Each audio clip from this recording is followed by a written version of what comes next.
Is Penny dead? What about that magic box? And can we finally get the name of the final secret scene thingy? We'll have ponderings and possibly answers to all those questions and more in today's official Lost audio podcast.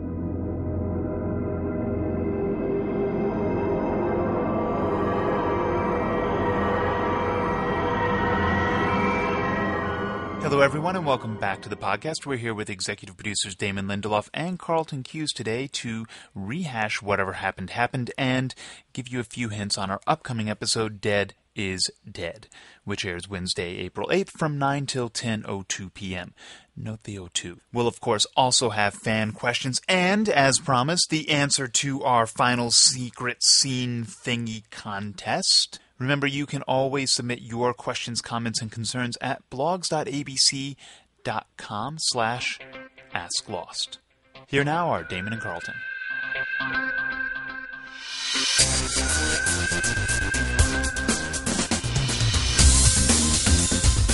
Hello, Damon. Hi, Carlton. Welcome to another Lost podcast, Damon. You're saying that to me? Yes, I'm saying to you, welcome to you. So, Damon, let's just jump right in here. Let's rehash episode 511, whatever happened, happened. Let me ask you, do you personally believe that whatever happened, happened?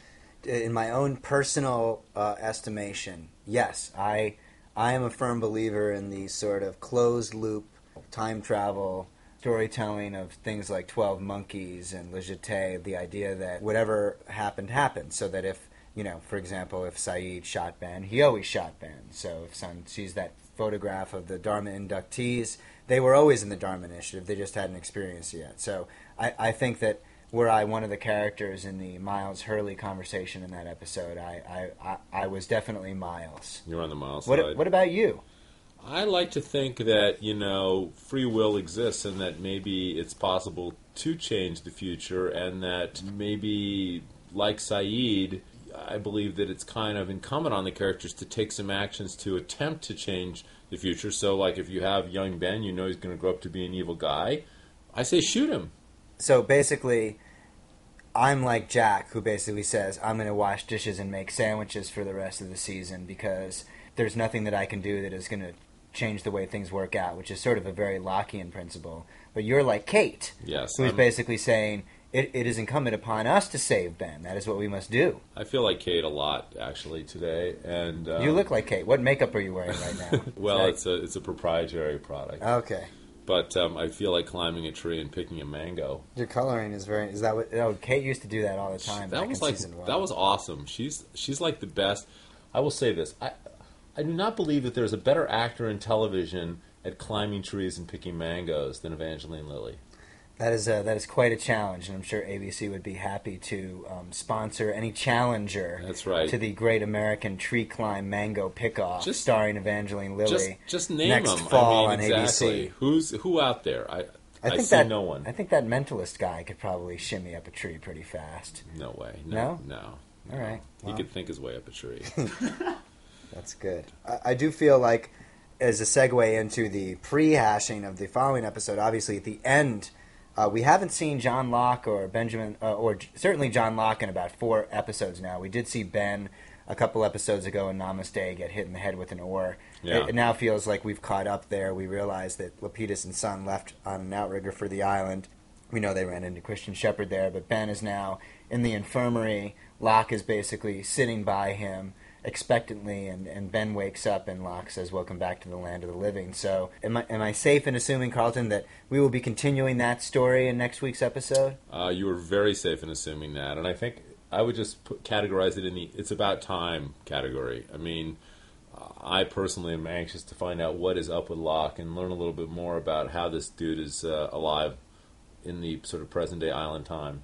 So why is the title of this episode "Dead is Dead"? It feels like this motif of death is sort of resonating throughout this place's death was one of the episodes. Now we have Dead is Dead. What's going on? I think that what's going on is that the island is not quite the happy place that it was back in season 1 when they were just tromping around looking for water and watching blowholes at the ocean. So are we going to learn in Dead is Dead if Ben killed Penny? Are we going to find out what happened there? Well, if you're watching the ABC promos, I think that seems to be what they're indicating, that we will be picking up that story. I, for one, have been wondering, how Ben got all bloody when he made that phone call to Jack. Obviously, we see him at a marina. We know that Desmond and Penny had a boat, so Yeah. I don't know if we're going to get it. I don't know if we're going to get it this week. It all kind of weaves together, doesn't it?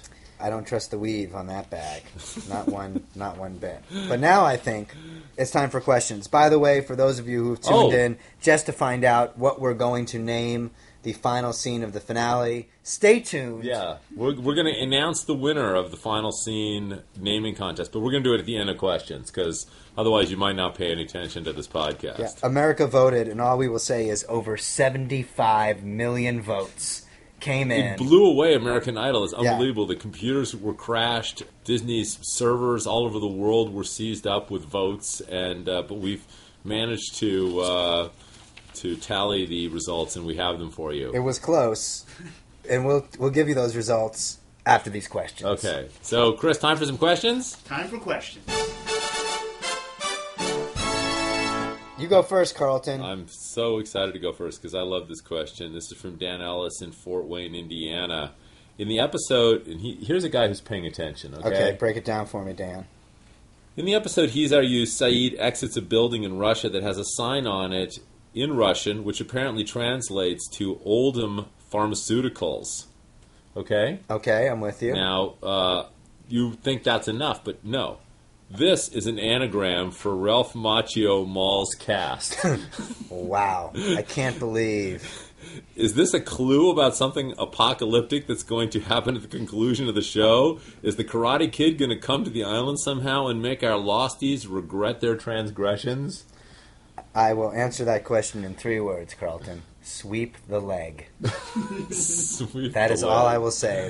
That's an anagram too. So that's all. Wow. I mean, sometimes we have conversations in the room and say, "Let's do this. Let's take the phrase Oldham Pharmaceuticals. We'll put it in the Cyrillic alphabet, and then if people can actually unscript, the only way they'd ever know get ahead of the Macchio gag that we're going to do at the end of the season is to unscramble this. No one will ever catch it, and we'll seem like geniuses for setting it up. And lo and behold, 1 week later, we get caught with our pants down around our ankles. By Dan Ellis. You rock, Dan. Congratulations, Dan. The Cobra Kai would be proud of you. Carlton, my first question. So, this is from Sheila in Honolulu. You're already starting with an attitude. So, the island's not done with Desmond, and neither are the fans. Where the heck is Desmond? Has anything happened to Penny? 3 episodes and counting, no sign of Desmond or Penny. My first thought when I saw Ben beaten up at the marina is that Penny hit him upside the head with a frying pan when he tried to fulfill his threat. What's up? A hint, please. We talked about this a little bit, but Carlton, will we see Desmond again? Yes. How many times? Well, just once? I'm just going to say we're going to see him really soon, like maybe in the next episode. Okay, good. And that's about as much of a clue as we can give you. And we like the fact that you like Desmond, but there's a lot of other stuff going on in the show right now, which is taking a lot of story time. And we wish we could be using Desmond more than we are, but we're kind of wrapped up in some of the other tales. I'm a little worried about Desmond. I'm not as worried about Penny for some reason. I don't know. I just don't think you'd have the heart to kill Penny, but I know you would kill Desmond. No. If Desmond were to die on the show, it would be your fault. This is a 2-part question, although they're actually 2 separate questions, really. Hey, Damon and Carlton, love the flashback style coming back in. First here, do you have any advice for a young person who wants to write for a television show like Lost?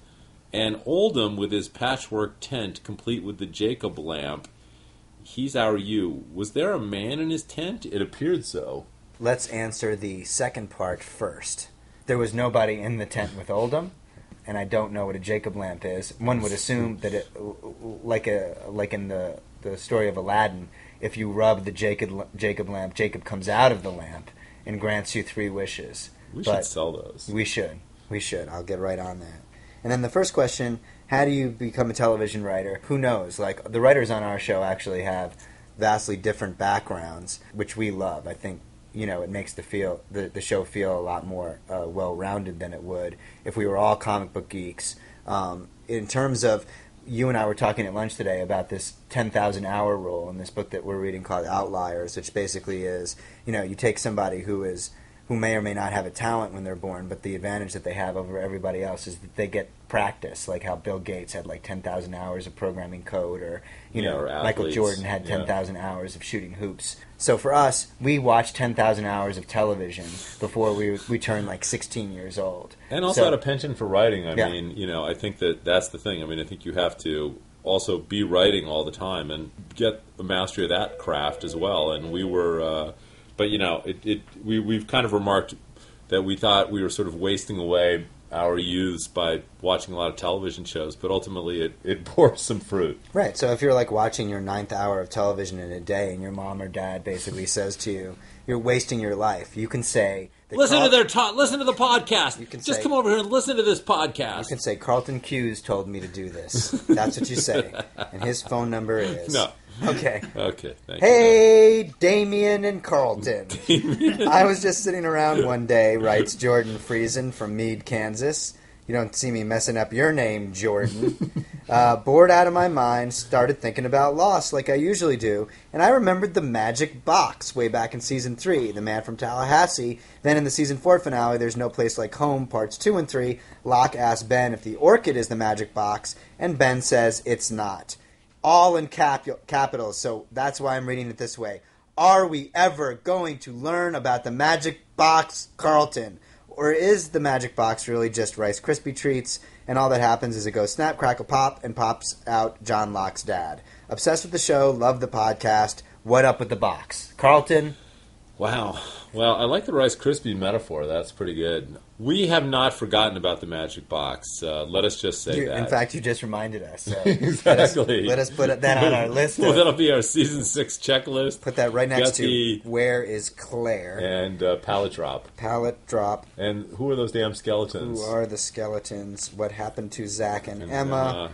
And where is Cindy? And what was the real story of Kate's plane? Box, question mark. Got it. Okay, good. All right. Thank Feel you. like It's we on the answered list. that one. It's on the list for the season. Next, Carlton. Okay. Are you ready? Break it down. Dear Damon and Carlton, on your Lost podcast from a few weeks back, you mentioned how 2 shows were switched to tell the story better, and that this had only happened once before. Well, the jig is up. I'm almost certain that further instructions in the Glass Ballerina from Season 3 were switched. I hope I'm right. You're wrong. It was way back in Season 1. The 2 episodes were Raised by Another and Solitary. Basically, Saeed's adventures with Rousseau were actually happening simultaneously with the events that were happening back in the camp with Claire. So, and Saeed, the shows were actually re-edited slightly so that Saeed returned at the end of Raised by Another. Those 2 episodes were written in a different order. My final question, Carlton, comes from Stratton, Thunder Bay, Ontario, Canada. Thunder Bay, that sounds like... I'd like to go to Thunder Bay. It It just sounds cool. It sounds like the new area at Disneyland. You're basically like, oh, it's right next to Fantasyland, Thunder Bay. Yeah. Carlton, will we ever see the infamous golden Pontiac again? This is one of those questions where the fan is intuiting that we know what the hell they're talking about. What is the golden Pontiac? Hold on. Okay. If you don't know, you're about to extrapolate it. All right. We first see Michael get hit by a gold Pontiac. Then Locke gets hit by the same car. Kate hits it in a cop chase. And then in Season 4, Hurley crashes into it in another cop chase. So will we see this car again, and possibly in the finale? I'm starting to think it's Jacob's car. But he's been on the island too long, and now he's a really crappy driver. Thank you, and keep up the good work. So, let's answer definitively the mystery of the Golden Pontiac, which we did not even know existed until just about 30 seconds ago. This is a huge, huge spoiler, but off the island, Jacob can only take the form of a car. So the car is Jacob off the island. Oh, good God. I never imagined. All right, one last one for you. Hello, Banjo Man and Pantsless Guy. That would be a great crime-fighting duo, by the way. I really liked the new episode, especially the scenes with Hurley and Miles. Were those written as answers to fan questions on message boards, or were you guys going to do a scene like that anyway? Ivan from Bratislava, Slovakia, would like to know. All right, Ivan. Well, here's one of the things. Carlton and I probably more than anything else get asked 2 questions. The first question is, do you make up the show as you go along, or how planned out is the show? And then the second question is, how much input do the fans have in the writing of the show. And so your question is sort of a variant on question 2. We wrote this script, What Happened, before the season premiere even aired. Right. But we were anticipating that the audience would have lots of questions about how time travel worked. So one of the things that we do in the writer's room is we write the episodes, but then we watch the episodes once they're done. And we start to talk about it like maybe, okay, I'm the audience now, not the writer. As I'm processing this stuff, I'm a little confused. So maybe we should write into the show this exact conversation we're having now. So sometimes we're good at anticipating what the audience wants, like Nikki and Paolo were already on their way to getting buried alive before the audience even saw them on the show. And sometimes we're not as good at it. But in this case, I think the Miles and Hurley scene came exactly at the right time because we, the writers, were basically saying the audience really needs this conversation at this point in the show, and we should coincide it. And Hurley should be the one who's asking the questions because he's always the audience proxy. You know, he's on your side. He's speaking for you. So in this case, it was really reassuring to see those things start to pop up on the board and go, thank God we wrote that scene sooner rather than later. Right. Very well spoken. Thanks. I have nothing to add to that. Wonderful. All right. Thanks. Wait a minute, Carlton. Hold your horses. Oh, my gosh. We almost ducked out here, didn't we? There's one more thing we have to do. Okay, Damon, I'm going to set it up for you, and then you're going to tell the audience what this is. Okay, so here we go. We are now going to announce the name for the secret final scene of Lost Season 5. Again, over 750 million votes worldwide came in to Chris, flooding his email box. It's unbelievable. He's personally tabulated 750 million. Carlton, will you reveal the second runner-up, the number 3 top vote getter? I will read the number 3 vote getter was the Hooded Leprechaun. The Hooded Leprechaun. Wow. I will not lie to you. I did vote for the Hooded Leprechaun. Damon voted 340 million times for the Hooded Leprechaun. However, it was not enough. It didn't win, but maybe next year. All right. Carlton, the runner-up, the number 2 vote getter. The number 2 vote getter was the Fifth Toe. The Fifth Toe. Wow, I really thought, I got to be honest with you, this is a shocker. This is sort of like when Archuleta kind of, was the runner-up last year. You go like, oh my God, like the Fifth Toe didn't win. It seemed like such an obvious... We were pretty convinced that was going to be the winner. Yes, but it isn't. It isn't, which means Damon. that anybody could be the winner. Anybody could be the winner. So, Damon... Is it Jack Gets Pregnant?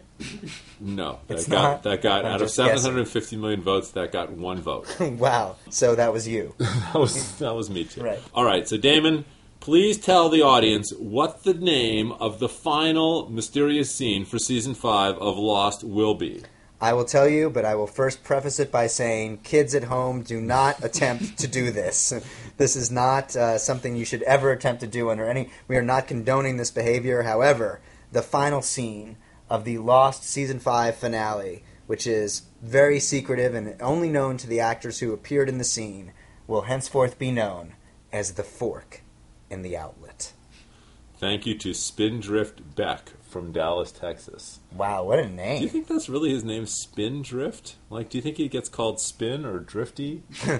What do you think it is? I just think he gets called Beck. Wow, that's what Beck. I would call him. Yeah, I just call him Beck. Yeah, congratulations, you win absolutely nothing. Other than our approbation. I don't know what that word means. Is that sort of like a it's plaudit? It's like probation, only you don't have to actually go see a parole officer. Excellent. Well, congratulations. Final scene, Fork in the Outlet. Thank you all. Okay, now we're out of here, right? Yep, Godspeed. Okay, bye. Peace. Thanks, everyone, for joining us for the podcast. Dead is Dead airs Wednesday, April 8th from 9 till 10:02 p.m. on ABC. Don't forget, you can submit your fan questions at blogs.abc.com/asklost.